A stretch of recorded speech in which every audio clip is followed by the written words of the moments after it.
ആ പിഞ്ചുമോളുടെ മയ്യത്ത് കുളിപ്പിക്കുന്ന സമയം ഈ പൂച്ചയും മരണത്തോട് മല്ലടിക്കുന്ന കാഴ്ചയായിരുന്നു കണ്ടത്. മിടുക്കിയായിരുന്നു 12 വയസ്സുള്ള ആയിഷ. കഴിഞ്ഞ ശനിയാഴ്ച കണ്ണൂരിലെ വീടിനടുത്തുള്ള ഇറക്കത്തിൽ സൈക്കിളിന്റെ ബ്രേക്ക് പൊട്ടി ആക്സിഡന്റ് സംഭവിച്ച് ഹോസ്പിറ്റലിലായി. വീട്ടുകാര് വേവലാതിയിലോടി. തന്റെ കൂട്ടുകാരി അപകടത്തിൽപ്പെട്ടപ്പോൾ ഒന്നും ചെയ്യാനാവാതെ വിറങ്ങലിച്ച് നിൽക്കുന്ന ഒരു പൂച്ച അവിടെ ഉണ്ടായിരുന്നു. അവർ തമ്മിൽ നല്ല കൂട്ടായിരുന്നു. ആയിഷ ഹോസ്പിറ്റലിലായ അത്രയും ദിവസം എത്ര നിർബന്ധിച്ചിട്ടും ഒന്നും കഴിക്കാതെ വെള്ളം പോലും കുടിക്കാതെ വിഷമിച്ചിരിക്കുകയായിരുന്നു ആ മിണ്ടാപ്രാണി. 5 ദിവസത്തിന് ശേഷം ആ കുട്ടിയുടെ മരണവാർത്ത വന്നു.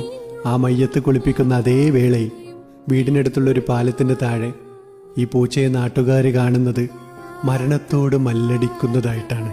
അല്പസമയം കഴിഞ്ഞപ്പോൾ പൂച്ചയും ആയിഷയുടെ ലോകത്ത് അവളുടെ കൂടെ കളിക്കാൻ യാത്ര പുറപ്പെട്ടിരുന്നു.